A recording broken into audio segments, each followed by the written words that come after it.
Hello, strangers. I'm Andy. Oh, and I'm Mark. Yes, he is. Did I get that right? You're a proper professional. Indeed. That's why I'm here.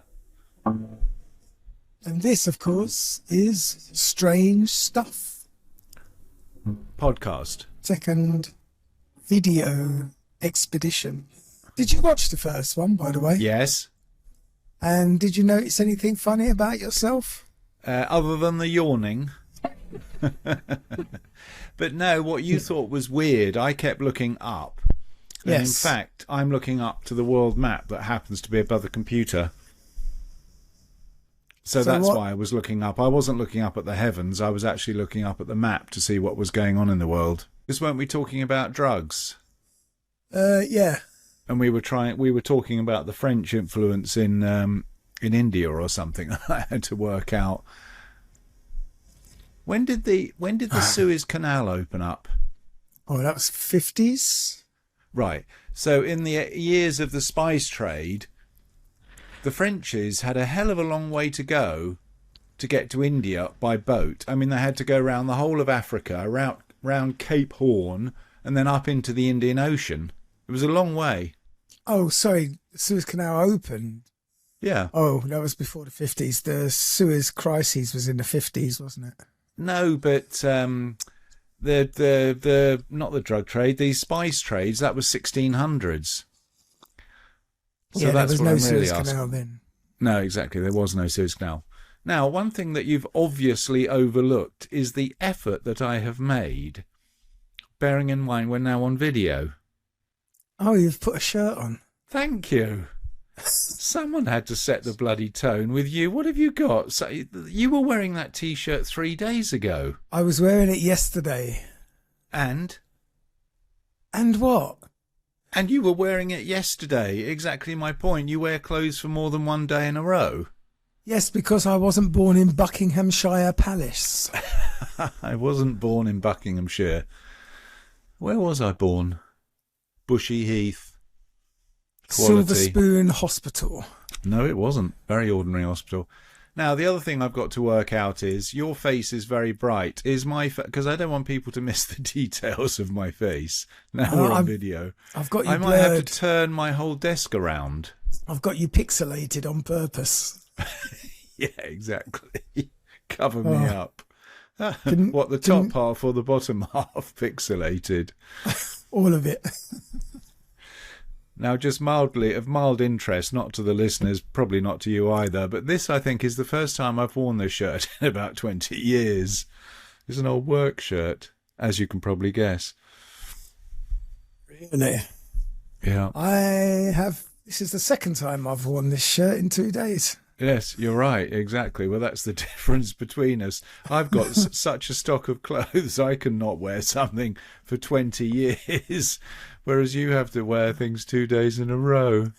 Well, it was brand new in the bag yesterday. I'm not just going to wear it once and then chuck it in the wash. It was one of your birthday presents, wasn't it? Kind of. It's a St. Patrick's Day shirt, so I was wearing it a week late. But, yes, it was one of my birthday presents. Now, you took quite a few photographs when you were at my gaff having dinner. Yes. I would like you to send some photographs of it, because I didn't take any photographs. Okay, I'll do that for you, but do I have to do it now? No. I'm just saying it would be nice to have some. I know what you want. Because I thought it was quite pictures a of. nice meal, actually. Oh, yeah, it was a nice meal. It was. Or didn't you think so? It was a nice meal.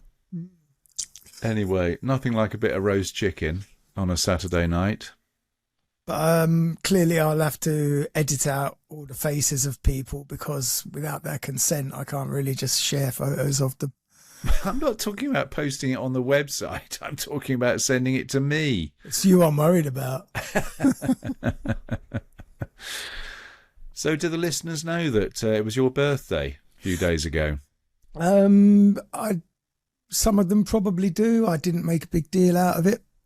But some of them are actual friends of mine who do know when my birthday is. Are you revealing your age? Everyone knows I've hit 60 plus. The big 40. Oh, I'll tell you what. Now, here's something quite serious. I think that if we have, now we're on this video thing, Yeah. if we have views of cats' arses, I think they need to be edited out. No, it's not going to happen. And while I was recording with Rich yesterday, Satan did a proper pink eye video. I don't want to see it, and I'm sure our viewers don't want to see it either, if we've got any viewers, listeners. She is a bit of an exhibitionist, so I'm afraid her arse is bound to come out. Hey, hang on a second, you've changed your room around, you've moved somewhere. I've moved from podcasting on the podcasting station. I've moved everything, because now we're doing video. I've moved to my big computer, so I've got a screen I can work with. Oh, I see. On the laptop, it was very restrictive. It's great for just audio podcasting, but when there's video involved, the screen's way too small. All right. So what's new? You had a safe journey home. Sorry, do you know how far it is? Is it 900 kilometres? Oh, I don't know exactly. I reckon it is, actually. It must be. But, yeah. I decided, because it was so nice driving down and the weather stayed nice all weekend, I thought I'd take the Inlandsweg. I know that. I can't tell you. I can't stand that. I was looking forward to it until I passed the last possible turn off to the main coast road. Yes. And 2 kilometres later, it was like I went through the wardrobe and into Narnia. Yeah. It was fucking terrifying. Yeah. I was sliding around all over the place. Oh, I see. For the conditions of the road. Yeah. It was like driving back in time to December. I mean, it sounds stupid, and if the viewers probably aren't aware of the roads, but I mean, how long would you say that went on for a couple of 100 kilometres, and it's just through forest? Yeah. I mean, occasionally you do hit a small town or village, but it is basically, if not longer, it's maybe 300 kilometres of just driving through the forest. I nearly literally hit a village because it was on a bit of a hairpin bend, and I was travelling, sort of 90 or something, and I started to try and slow down for this bend, and I just kept sliding. I mean, to drive on those in those conditions for 10 hours. What time did you get home? You left at 6 on the dot. Yeah, I left at 6. I did stop around the halfway mark just for a break more than anything. A burger. Did you have a burger? I did have a chicken burger and a milkshake. Did you? At McDonald's? No, at Max. Oh, all right, okay. He's about to bloody you. Yeah, she's trying to pierce my nipples. Yeah, again. She missed me. All right, so yes, well done for stopping, because normally you don't, which is a bit stupid in my book. No, well, I needed to, because I was actually starting to fall asleep at this stage. Red Bull? No. Yes. No, don't say no. Yes, Red Bull is what you need. It's the best car safety invention in 20 years. And I think in the following 4 hours or 3.5 hours, I probably stopped twice just to get out of the car and walk around. Good. Because you can feel, I mean, it's so dangerous. It'd be very easy just to shut your eyes for a second. Yes, actually it is. And especially if you're by yourself and you've done 700, 800 kilometres, it's really not that difficult, certainly. I mean, you can literally nod off for a microsecond or something, you just literally, and then you realise that you've nodded off, and then you're absolutely petrified. You do, and you're sitting clenched for about 20 seconds, but then you start drifting off again. I know. Oh, no, it happened to me once, and from then on, and in fact, it's still to this day, I always have a can of Red Bull in the car. Jesus. That's exactly ruining your brand new T-shirt as well. Oh, she loves me. I don't think she does, Andy. She does. Or she was a member of one of your minority interest clubs. That's where she gets her idea of love. It involves drawing blood. Anyway, it was a great weekend. Nice to see my daughter. Yeah, thanks, Mark, for a fantastic host. Thanks, Mark. Fantastic host. And Ellen, actually, Ellen was a fantastic host. she really does take the biscuit in terms of hostess awards. Yeah. She's a great hostess. There's no two ways about it. No, it was a trip I was dreading, to be honest, because there's nothing for me down there except my daughter and a few friends, and I wasn't looking forward to the drive. Oh, I mean, you're down there as well.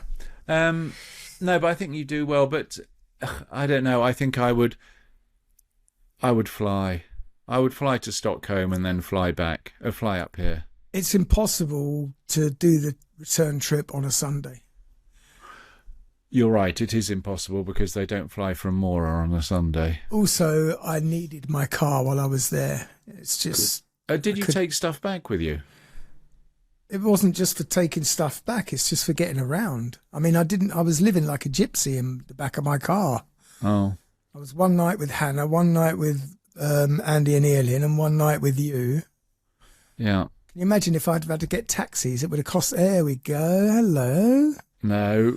Take him away. I don't want to see it. It's a girl. I'm going to cancel the video if you do that again. Yeah, so, I mean, if I'd have had to pay for taxis all the time I was there, it would have put about 5,000 crowns on the cost of the weekend. I suppose so. So, I don't really think that our listeners are that interested in your trip to Mora, or maybe they are. Not. Probably not. What else is going on in the world that might affect them, other than tragedies? Poor Princess Kate's cancer. Yeah, well, that's a bit of a tragedy. And I think that was out in the news last week. I think we might have even mentioned it.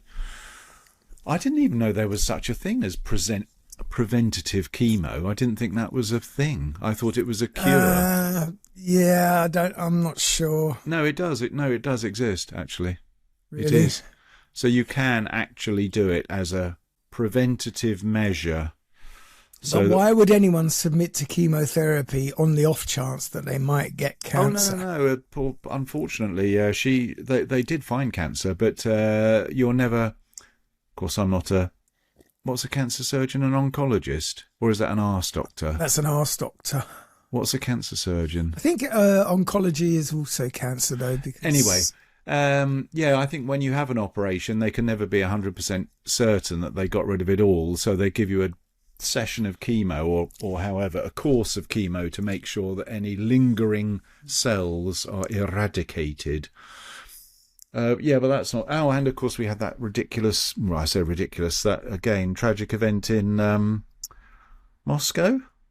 Yes.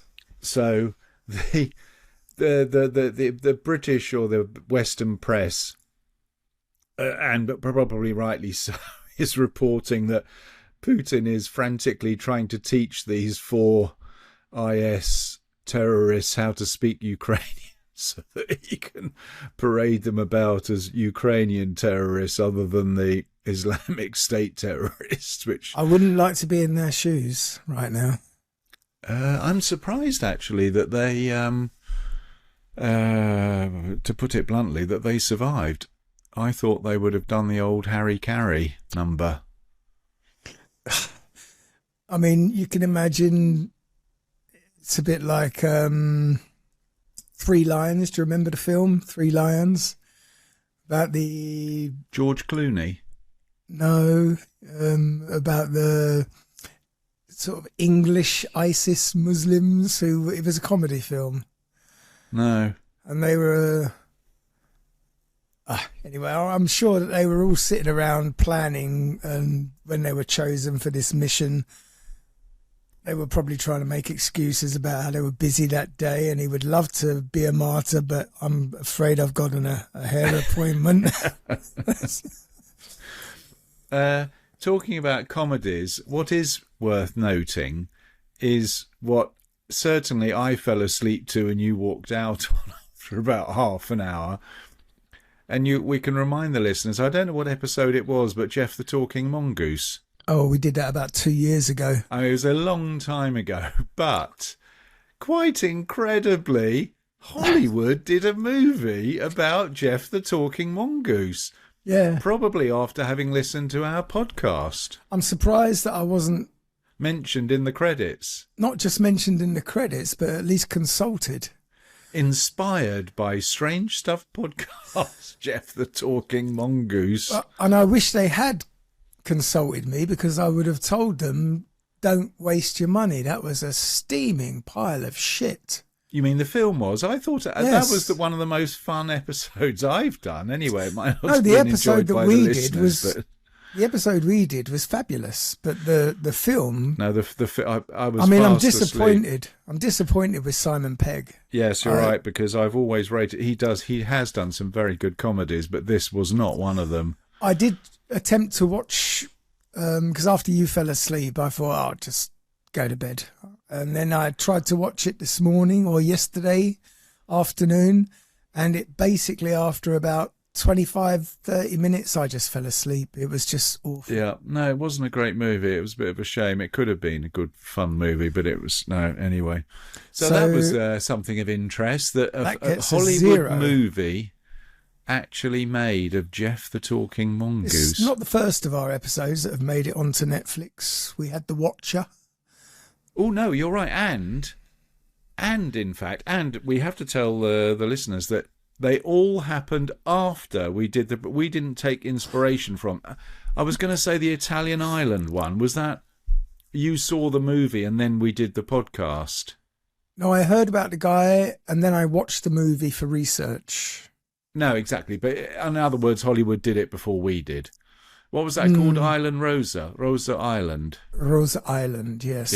Yeah, that was quite a funny one. Yeah, but I mean, in most respects, we're a bit like The Simpsons, whereby we do the episode, and then someone from Netflix who's listening, and I know who you are, in your dreams, nicks all my research, my in-depth research, and then makes a movie about it and gets paid.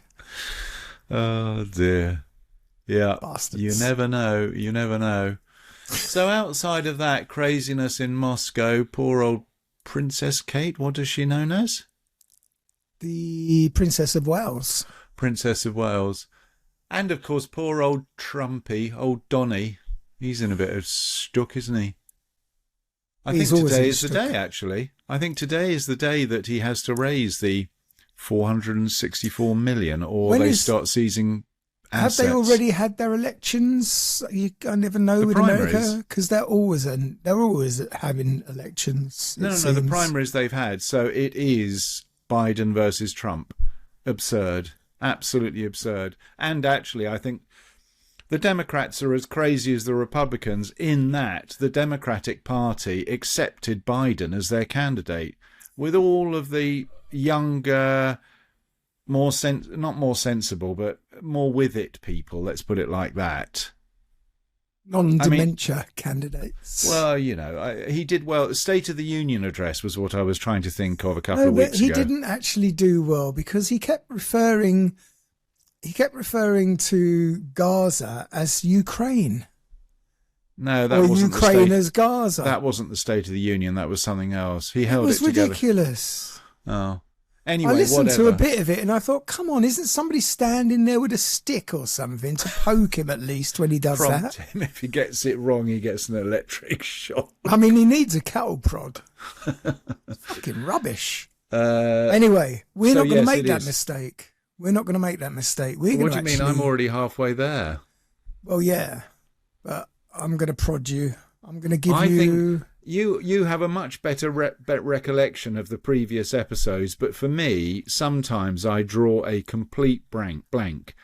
So that means talking to you for an hour or more, and I've completely forgotten about it. Yeah, I mean, it's even like last week's episode. You've already forgotten what happened in that. No, in fact, you forget what happens in the actual episode. I forget what we're talking about. You kept on about Napoleon last week. He wasn't even in the episode, but you couldn't stop talking about him. No, but that was only because I got confused between Napoleon and Nelson, because they both lost an arm. I mean, what are the chances? I don't think Napoleon actually did lose an arm. He just used to keep his hand in his jacket. What, keeping his hand is warm? Oh, playing with his tits. I don't know. God. I mean, anyway, I would if I had tits. Now I've forgotten what I was talking about. See? prove my point. I've forgotten what my train of thought has gone. But anyway, what we're talking about today, and it's a subject that we have skated across in the past. So it's just a rehash. Lazy research is what you're getting. No, it's not a rehash. It's an in-depth dive into something that has been mentioned in other episodes, and it's remote viewing. And it's been asked for as well by a couple of people. What? Remote what? Remote viewing. It's voyeurism. Yes, that's exactly what it is, which you're a bit of an expert at, I must admit. Because I don't know if our listeners are aware of your clandestine hobby. What is that? I was a bit taken aback at all the appliances you keep for spying. What is the point in living, well, where I do, without using binoculars to check out what's going on the lake? And that infrared night vision telescope thing? It wasn't an infrared, it was just a telescope, and I told you what I use that for, and you could have looked at the memory card on the camera and you would literally have seen 50 shots of birds feeding. There's no way I'm getting my fingerprints on that kind of evidence. You would have been completely disappointed with the level of boredomness necessity. Maybe. Anyway, sorry. Anyway, you're not talking about that. Voyeurism specifically. You're talking about what? Remote viewing? Remote viewing. It seems like a bit of a science fiction concept, but it's not. It's real, and it's very widely studied. But sorry, I don't even know what it is. I'm going to tell you. Oh, I see. Good. And people use this ability to describe objects or places beyond normal reach. And research has found that it even works for targets hidden by distance, shielding, and even time. Well, yeah, but what sort of objects? What are you talking about? Okay, the idea things of in a drawer. It could be. The idea of remote viewing comes from parapsychology, and it suggests that we all have this ability to some degree.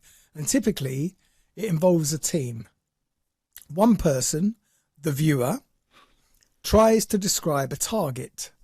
Another person, the interviewer, helps them to reveal images and feelings from their subconscious.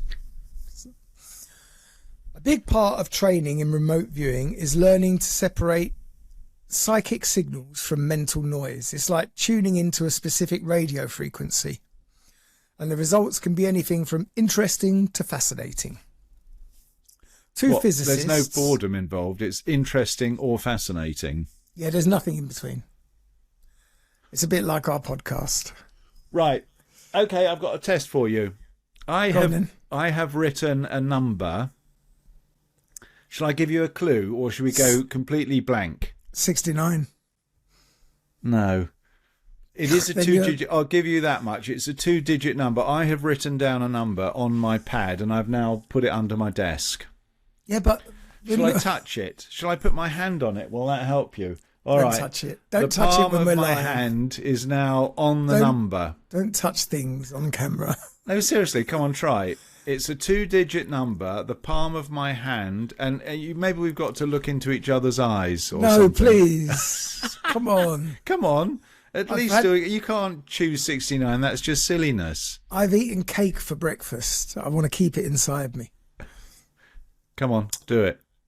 Okay, a two-digit number. You've only got one guess, otherwise it's, come on. It's obvious, it's 21. You're not far off, other than you got both digits wrong. Can you? How do you see it? I see it, 17. 17. Yeah, but close, but no rabbit. No however, cigar. that would have been close enough to get me a job with the CIA in the 60s. Okay, good. Okay, a big part of training, as I say, involves tuning in like a radio. And two physicists, a guy called Russell Targ and another guy called Harold Puthoff, in the 70s and 80s, made remote viewing quite popular. And they worked at Stanford Research Institute and got funding from both the CIA and the US military's Defense Intelligence Agency, the DIA. But sorry, hang on a second. When you talk about training, is this not a gift that people have? You can train yourself to... It is a gift that can be honed like any other skill. And as I say, everybody has the ability to some extent, but it needs training. It's like ventriloquism. We all Not have quite. the ability. Yeah, we all have the ability to throw our voices, but you need to practice and train to be Do able one to for do me. it effectively. Do one for me. Write a number on a piece of paper and see if I can guess. A 2-digit number on a piece of paper. Just, come on. I apologise for Mark today. What do you I don't know mean? what's It's got into exciting. him. Just think if live, well, not live, but on a video recording, I'm able to guess it. First of all, I don't have a pen. What? I don't know what century you live in, but I don't have a pen or paper to hand. On your desk? Yes, it's a computer desk. You're pretty useless, aren't you, really? But I'll tell you what, I've just seen a 2-digit number, and I won't lie to you. It's in my head. What is it? You've just seen... Where did you see it? On a credit card or something? It doesn't matter where I saw it. All right. You've seen a 2-digit number. I'm really focusing. I would say... I'll give you a choice of two. It's either 63 or 37. It was 21. I was looking at the clock on the front of my phone. How boring. 9:21. Well, that doesn't... So I'm a long way off. Yes. So you've got zero talent. Well, So I think we can't knew join that. the FBI. I think we knew that. So anyway, brilliantly enough, they called their organisation Project Stargate. No. Yes. What, an actual Project Stargate in the FBI? CIA. CIA? And the DIA. DIA? DEA? DIA. Department of Inland... No, I did tell you what it was. You're clearly not listening. The Defence Intelligence Agency. I didn't register that. Defence Intelligence Agency. I've now remembered it. The project looked at whether psychic abilities could be useful in the military for intelligence. Now, at that time, it was trendy in engineering research, and it made using psychic abilities for gathering information seem a little bit more scientific. Ingo Swann, who was a very famous artist from New York, he was a remote viewer who helped develop a method called coordinate remote viewing, or CRV, and it used geographical coordinates as targets. And he even described objects and conditions on Jupiter before NASA's Pioneer 10 flyby confirmed his descriptions in 1973. What, he said it was dark and dusty or something? We will talk about him later, so I will quote exactly what he said. Edwin May, who was a main investigator of remote viewing, reported 504 separate intelligence gathering missions from 1973 to 1995. 19 different US intelligence and military organizations asked for these missions. 17 of them were happy enough with the results to ask for more. I didn't know there were 19 intelligence agencies in America. There are probably several hundred that you don't know anything about. What do you mean, local police forces and things like that? No, I mean secret organisations within the organisations of the organisations. What, like Hollow Earth type organisations? Black Ops, secret fund channeling, you know what the... It's all been privatised now. Secrets. Anyway, despite this this success, political factors Yuri and government... Geller. He would have been good at this sort of stuff. He was actually one of the reasons they started investigating it. Really? Yeah. God, I know so much about this subject matter. And for those who don't remember Yuri Geller, he was a spoon bender. I think that's an offensive term these days. Spoon bender? Well, bender. You can still buy them at, what was that fast food Wimpy Bar? They still do benders, don't they? Don't you remember Wimpy Bars? I mean, no. Come on, I remember don't be stupid. Wimpy Bars. Yes. I don't remember going in there and asking for a bender. No, seriously, it was on the menu. It was a Frankfurter sausage that was, what do you call it, cut on one side. And so when they fried it, it bent into a horseshoe shape. God, you obviously missed out on your childhood, Andy. You didn't have a wimpy bender. Thank God. But the best results from remote viewing experiments came when there were lots of different potential targets. And people with more experience were better at it than regular people. I'm sorry, I've got a yawn. I think we're used to that from the last episode. Yes, that was bad, actually. This is, for the listeners, it's 9:30 in the morning. So God knows why I didn't sleep well. Carry on. Sorry. People with more experience were better at it than regular people, and their ability didn't get worse over time. Remote viewers could sense activities at target sites in the present and the future. There was no sign that it was harder to see a bit into the future than to describe something right in front of you. And the accuracy, they made a film about this. Men Who Stare at Goats. No, I thought it was one. Who's that? Sorry to describe him. That short actor who's in Mission Impossible. Oh, Tom Booze. Not Tom Cruise. Is it Tom Cruise? Didn't he make a movie where they had three people in the swimming pool? No, that was the psychic police thing. Yes, well, that's what you're talking about, predicting events in the future. No, it's not the same. Well, what's the difference then? Can we not get sidetracked into Tom Booze films? I hate the man.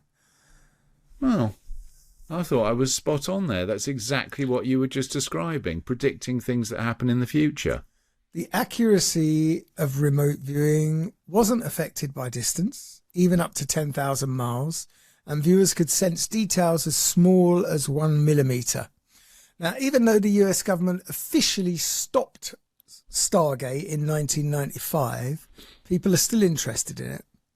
Many private groups and individuals continue to study it for different things, from personal growth to even archaeological research. Scientists find it puzzling because it seems to go against the law of physics, suggesting a form of consciousness that doesn't depend on location or quantum mechanics. And critics argue that without a plausible mechanism and with inconsistent results, the phenomenon is questionable. I want some examples. We're going to have some examples. They better be good. Now, despite these issues, there are new researchers who believe remote viewing could be improved with more study, and it could be a way to learn useful information about the present and future states of reality. And despite its history of predictions, recent investigations have aimed to enhance its predictive powers. I've got a suggestion for a future episode. Really? Astral projection. Yes, we can do that. Because it's the same sort of thing. If you can go flying around, then that's like remote viewing, isn't it? Kind of. Might all be the same thing, actually. Well, remote viewing has made progress over the last 40 years, even with very little funding for research and the barriers to scientific acceptance. A skilled remote viewer isn't limited, as I said, to the present time. They could potentially answer any question about any event in the past, present or future. And this field may not be mainstream or widely accepted, but it's still studied and has shown promise for practical use. Yeah, I think you're over-egging it a bit, though, aren't you? I mean, it must be, they get feelings about specific things. You can't ask them what's going to happen on April the 27th in Mora at 4 o'clock in the afternoon, and they're going to be able to tell you what's going on. Nothing. You're right. Yes, you're That's right, Andy. Isn't that uncanny? You're one of these virtual viewers. You're right. Nothing is going to be going on in Mora. Remote viewing can spark curiosity as it makes us question our understanding of consciousness, perception, and reality. And this kind of questioning leads to innovative research and new understandings of the human mind. Imagination is a big part of remote viewing because you have to use your imagination to visualize remote targets. And the practice of this can stretch your imaginative abilities and promote creativity and mental flexibility, much like working out helps your muscles. But I'm sorry to burst your bubble, but obviously if the Americans have been researching this, and if it's military, they must have been throwing quite a bit of cash at it. If it worked, they would have carried on. Or they would have said, oh, it doesn't work, so let's not worry about it, and taken it 20 stories underground. Yeah, I suppose it maybe that's the sort of thing they would have done if it had worked. Of course, it's exactly what they would have done. Now, creation is at the heart of remote viewing. Who is? Creation? Creation. Because viewers aren't just receivers of information, they actively shape their perceptions based on the signals they receive. And the active process can lead to the creation of new methods, practices, and theories in parapsychology. By blending science and what is often seen as supernatural, remote viewing could lead to a more comprehensive understanding of human abilities. It can also inspire innovation in fields like psychology, neuroscience, physics, and philosophy. For example, what if by exploring this frontier we could unlock new perspective, improve our understanding of reality, and inspire creative solutions for future opportunities? I don't know what you've lost me completely now. I want some examples of people who can tell me the number that I put under my desk. That's what I want. Oh, not improving understanding of psychology for mankind. I want people who can predict the lotto numbers. I mentioned Ingo Swann earlier. He was born in 1933. He was the Jupiter man. He was an artist.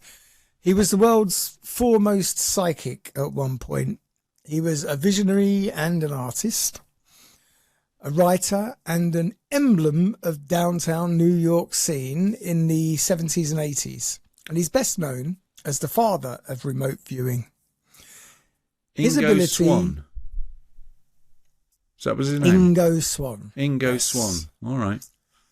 He was a pioneer of the out-of-body experience, the act of perceiving the world from a location outside of one's own physical body. I told you, you're describing astral projection. Yes and no.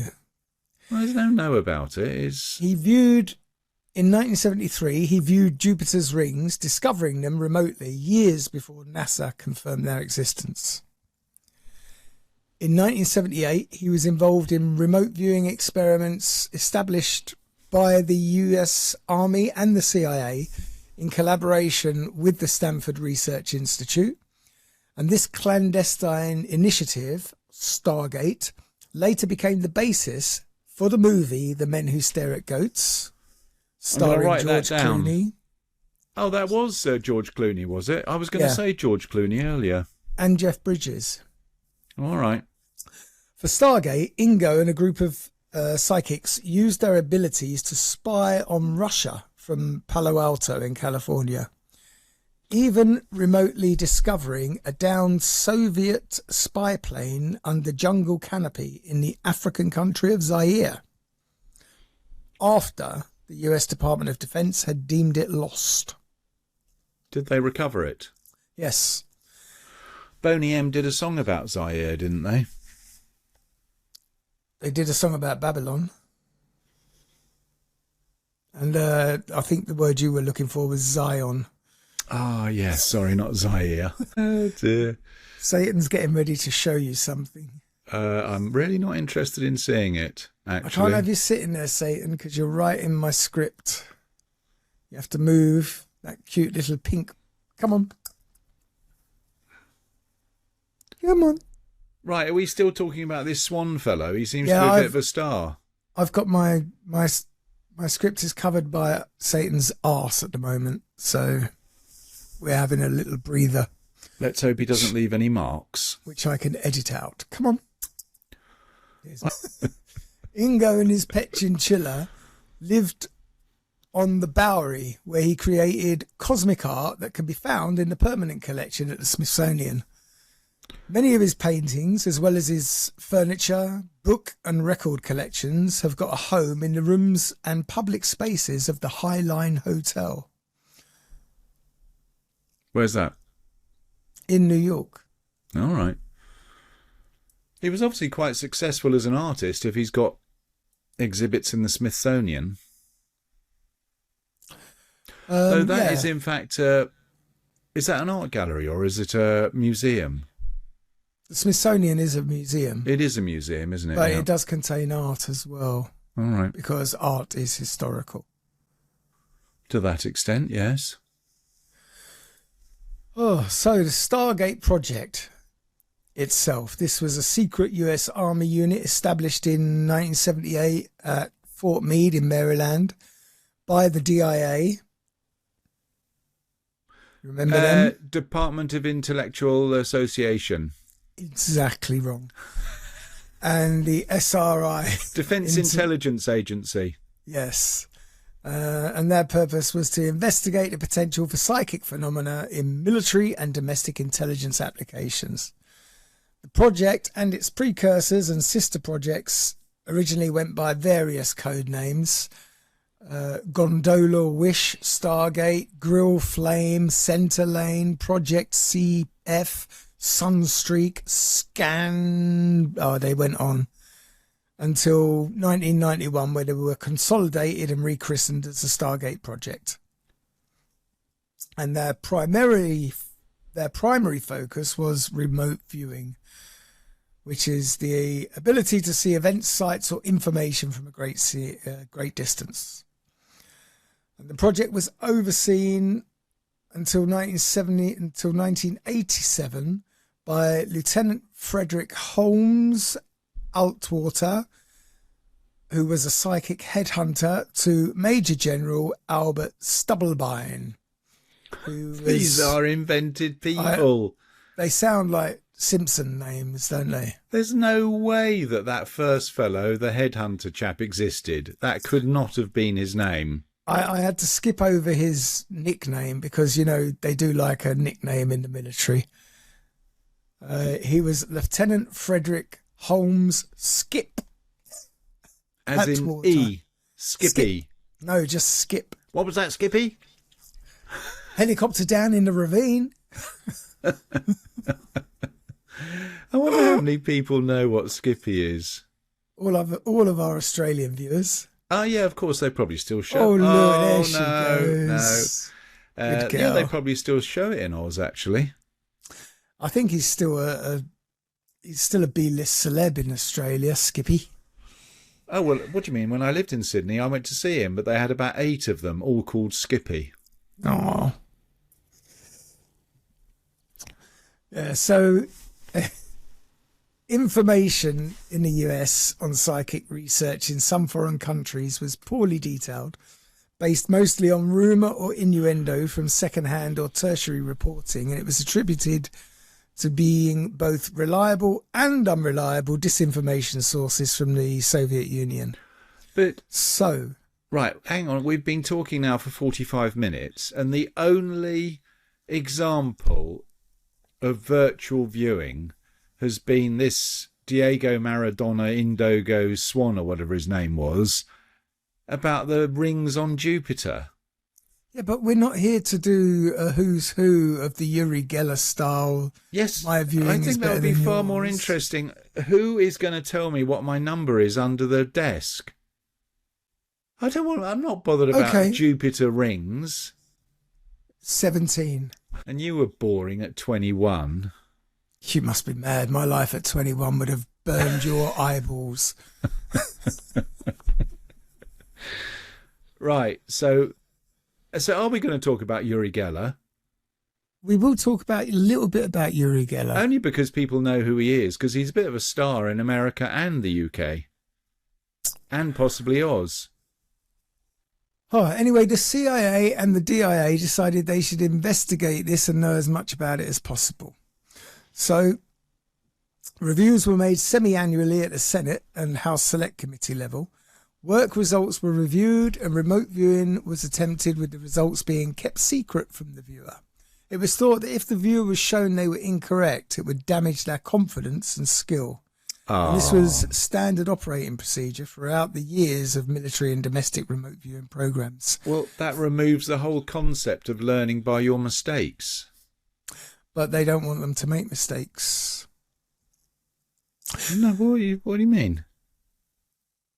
Now, in 1970, the US intelligence sources believed that the Soviet Union, and this is in the height of the Cold War, remember, was spending 60 million rubles annually, which equates to about $3.50. Exactly. On psychotronic research in response to claims that the Soviet program had produced results. Hang on. You've got to explain psychotronic. It's basically the same thing. They're talking about the Soviets were attempting the same psychic viewing. It was just called psychotronic.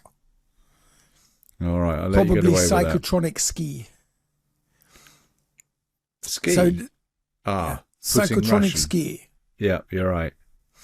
I like that. So, in response, the CIA initiated funding for a new program known as Scanate, or Scan by Coordinate. See what I did there? Scanate. In the same year. Remote viewing research began in 1972 at the SRI, Stanford Research Institute.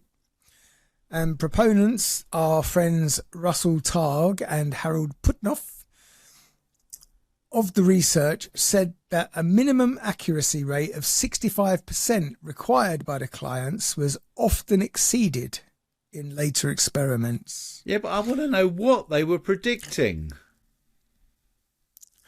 The weather? The outcome of the Super Bowl? I did tell you that one of their successes was the location of a lost Soviet spy plane. In the jungle, yeah. By Rosemary Smith, who was a young administrative assistant recruited by the project director. Yes, yes. I'm just looking to see if I can give you anything else to shut you up for a minute. I bloody hope so. So far we've had Jupiter rings, we've had a lost Russian spy plane.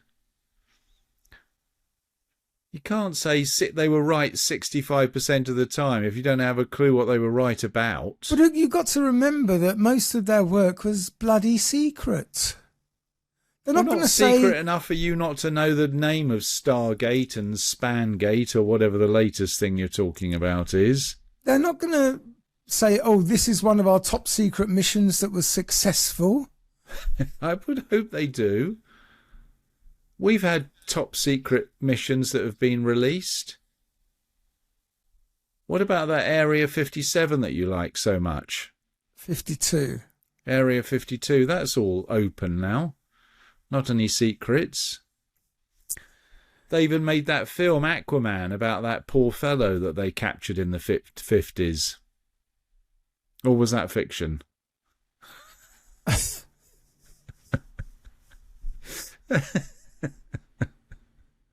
Was it? And now, to my sponsors. Please send me some Jack Daniels. There's a chap called Joseph McGonigal. Irish. And he may be watching you. Because? Mocking this right now. I'm mocking you. Not mocking him. Because that was his job for 15 years. Watching people he couldn't see for the Pentagon. And he was called a remote viewer. So what was he looking at? He was able to remote view everybody in the world. Now, he was interviewed for the Washington Post. And at his light and airy home in Nelson County, McGonigal defended remote viewing, which he explained as the act of describing or drawing details about a place, person or thing without having any prior knowledge of that place, person or thing. And he said that true remote viewing, unlike crystal ball gazing and tea leaf reading, is always conducted under strict scientific protocols. It still sounds a bit squirrely. And it doesn't really help to know that McGonigal, a retired Army warrant officer, has also trafficked in near-death experiences, out-of-body travel and unidentified flying objects. He sounds like a real reliable source. In 1993, he wrote a book called Mind Trek, exploring consciousness, time and space through remote viewing. I want to go to astral projection. But he did put his skills on the line on national television when ABC became, for an hour at least, the other psychic network, and his demonstration was quite impressive. What did he do? I couldn't track that down. You... What? Talk about a bloody tease. That's ridiculous. So he impressed on ABC, but you couldn't actually tell us. I'll tell you what Uri Geller is, because obviously I saw Uri Geller. You know it's 9:30 in the morning, and I drove all day yesterday to get here. I haven't had a ton of time to go deep. I'll deep. give you one about Uri Geller that I saw live. He was on British television, and it was in the time of analog watches. Obviously, you didn't have digital watches in those days. And he said that he could bend the hands of a watch of the presenter. Obviously, you can't touch the hands because they're under the glass. So, I get shivers just thinking about it. And as I remember the story, as I remember what I saw, not only did he succeed in bending the hands of the watch of the presenter, but he then turned round to the audience and said, "Have a look at your watches." And they had all stopped at the same moment. That was live on TV. I remember that. Uri Geller. Now that's the sort of thing that get the listeners excited about. I'm going to have to track that piece down. Uri Geller, watches stopped. It would probably be on the Parkinson show or something. No, it wasn't. It wasn't as formal as Parkinson. It was more like before they had morning TV, but it was that sort of Parkinson format. was not morning TV. No, I'm saying it was more like morning TV. Anyway, our McGonagall chap. Yeah, this McGonagall fellow who we can't quite work out what he actually did live on TV as compared to Uri Geller. But he did it really well. He did it really well. Despite having a bad back and What's having a bad back to do with anything? I don't know. He was lifting an elephant or something for this interview. For this interview, he was eager to talk about his expertise. Yeah. He was stretched out flat on his living room couch because of this bad back, I'm guessing. And he says his career was destroyed in the army. He joined in 1964, and he was he was severely injured in a helicopter accident in Vietnam. Right. And he said he knew when he first joined the Stargate project, which was then called Grill Flame, in 1978, that he would never again be taken seriously for any other job in the military. But he felt the assignment was too important to national security to turn it down. Everybody's got it all backward, he said, of the criticism and ridicule that the project receives today. He explained that the government wasn't using physics to find people or things. They were using remote viewers, about 15 of them, who operated under strict guidelines developed in the labs at the SRI International to provide additional information to be used in conjunction with intelligence gathered by satellites or spies or any other traditional means. He said the reported cost of $20 million for the 20-year project was minuscule compared to its value, and estimated that remote viewers saved the government about $240 million by helping find lost Scud missiles in the Persian Gulf War. Research has shown that remote viewing works 15% of the time or more, he said. You gave me a figure of 65% not so long ago. I said that was what they were expecting from the people they recruited.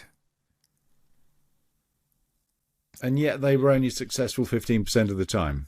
That's not the same statistics. I haven't got time to explain maths to you. You explain maths to me. That's yes. law. We're not going to do math-tubation at this time of the morning when we're already an hour into our recording. There's a huge percentage of intelligence collection systems that don't do anywhere near that well. So 15% is actually a good marker. The information provided by remote viewers was never used without other types of corroboration, and nearly every intelligence agency, including the CIA, the NSA, the DEA, and the Joint Chiefs of Staff, Secret Service, Coast Guard and Customs, employed remote viewers at some time or another. And on a typical workday, he reckoned, he reported to an old leaky wooden barracks at Fort Meade, where he went into a one-person office, sat at a desk with a typewriter and a mug of coffee. He was then presented with sealed envelopes, sometimes large brown ones, sometimes small white ones, and he was asked to supply information about whatever was inside. Now, there might be a photograph of a person, and he would be asked to describe where the person was located. In that way, he said, he helped the army to locate hostages in Iran. He said he predicted almost precisely where Skylab was going to fall 11 months before it returned to Earth.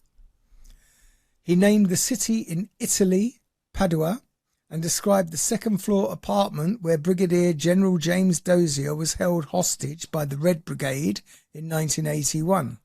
And the information arrived in Italy on the day Dozier was released. So there's some examples for you. Good, finally. Over the years, McMoneagle said that he was involved in about 450 missions. One of his favourites was in 1980 when when CIA personnel captured a suspected KGB agent in South Africa. They wanted to know how the agent was communicating with the Soviet military. They put an envelope on McMoneagle's desk, and without knowing anything of the man, he's got one of those names. McMonagall. Johnny Gunnagle. McMoneagle told the CIA that the man liked to use a small pocket calculator. Sinclair. That's a small pocket calculator. They weren't small. They were bloody enormous. No, those Sinclair pocket they were bloody small. The calculator turned out to be a disguised shortwave radio. Do. Not really. No, it doesn't deserve one of those. No, it doesn't. McMoneagle retired from the army in 1984, but he continued to work as a Stargate consultant because why not? Free money. Exactly. I'd do that as well. Oh, he appeared on Nightline and on the ABC special Put to the Test, and he said it's not like they handed me a photograph or a perfect photograph of the location when he was asked about his performance. Some of the descriptions were pretty remarkable, said the producer, Ruth Rivin.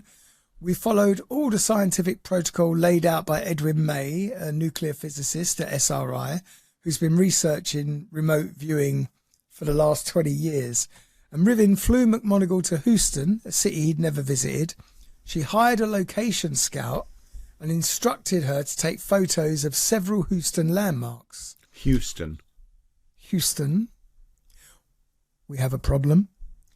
One of the spots was chosen by a roll of the dice, and Rivin sent an official of the Houston Tourist Bureau there. Houston, not Houston. Houston. Houston, good buddy. Idiot. McMoneagle was locked in a windowless room, shown a photo of the tourism official and asked to describe where the woman was. And he spoke of a natural river that had been improved by man and of a bridge with foot traffic. And the woman was actually standing near the ship channel in Houston. A bridge for automobiles was in the distance. So he got it wrong? Halfy. Today, McMoneagle runs his one-man company Intuitive Intelligence Applications. IIA. Yes, from a bedroom equipped with a Xeos From computer. his bedroom. He doesn't still live with his mum, does he? Poor fellow. Quite possibly. Windows face the Blue Ridge Mountains, and he has a colour photo of the Sphinx for some reason. Blue Ridge Mountains? Aren't they in Australia? Virginia. What are the mountains just outside Sydney called? Maybe they're just called the Blue Mountains. Anyway, he says he can help a wildcatter find an oil well or tell a quarry operator where to mine. But he's still quietly angry about the way his service to his country is being portrayed. He said he was never paid more than a man of his rank, which was Chief Warrant Officer, and as a consultant until 1993, he made even less. So there's not a lot of money in intelligence. Clearly not. The project was approved on a yearly basis, and this approval was based on performance. So why the hell are they running for cover now? He asks. So, I mean, he retired from the army, worked at Fort Meade doing remote viewing for Stargate, and now claims that everybody's got it all backwards. And what was this McConnelly Lololily? What was his name? McMonagle. So we've had Indigo Swan. We've had Donegal. Ingo Swan. And what else? Well, I mean, that's basically all we've got to talk about. Well, that's it. I put a proper shirt on for this. This was fascinating stuff. Mildly. Think about the implications of remote viewing. Even at 15% successful, you could find out exactly what's going on in Putin's head. Yeah, so why don't they use it? Well, they probably have. But it's all in Russian and nobody understands it. I mean, I think it's absolutely fantastic if these things are actually true. But if they are, why don't people use them? Well, as I say, they probably are using them, but they're certainly not going to tell the likes of us about it. Yeah, but they're not using them very sensibly because the world is turning to shit. You don't know. I mean, well, I do know. Look at how many of Putin's inner circles suddenly fall off balconies. Well, that's got nothing to do with virtual viewing and everything to do with people pushing them off the balconies. Yes, but the reasoning behind the push could be something that has been virtually viewed. And they thought, nope, we're not having any of that, mate. I don't think you need a virtual viewer for an opposition politician for Putin to decide he needs to go. It's not opposition politicians, it's his bloody mates. Oh, well, he's doing his mates. No, does he do his mates? He's always done his mates. Has he? He's not as bad as Trump doing his mates. That poor woman, that lawyer woman, she's in the dock now. Yeah, but I mean, the worst that can happen to her is she'll end up being disbarred. Yeah. Not on an express elevator to the ground floor. That's true. You're right. They only go to jail or become bankrupt. They don't actually get topped. No. All right, virtual viewing. I still think here's definitely an episode idea. Astral projection. Yes, you've already said. This fellow Donnelly seems to be a bit of an expert, so maybe you can just modify the research that you did for today. Donnelly McMonagle. I thought I asked you, and his name is Donnelly, is it? His name is not Donnelly. No, it's McGonagall. McMonagle. McMonagle, well, that's a complicated one. What is he, Scottish or Irish, or couldn't he make up his mind? American. McMonagle. That is literally, he's got an Irish bit and a Scottish bit. Maybe he's got a bit of Irish and a bit of Scottish in him. That brings us to the end of this fascinating episode about remote viewing, and Mark is still a skeptic. Of course I am. It's just bollocks, unfortunately. It's not. It's actually, as I say, everyone's got the psychic ability in them. It's just we've got it to varying degrees. Well, I obviously don't have any, otherwise I wouldn't have wasted an hour of my life listening to this. Oh, no. Who's Oh, this? we've got a phone ring. I've got a It's been phone a ringing. long time. Who is it? I don't know. I don't have a You clue. don't How know? do I stop it? Just press the red button. Done it. Stopped. That's nice that someone tried to call me. It's unusual. Yeah, they're trying to sell you shit. Yeah, probably. Right, so that brings us to the end of this lovely episode. Thanks for joining us. Whether you watched or listened, don't forget to join us again next week. And don't forget to check out our website at strangestuffpodcast.com, where you can find links to all our socials, which reminds me I must update it so it's got our link to YouTube as well, because now we are available on the tube. Are you uploading this stuff or are you releasing it at 10 o'clock on a Sunday morning on the YouTube as well? Yes, Right. it's a joint release. Go for it. So we look forward to seeing you next time. In the meantime, have yourselves a strange week.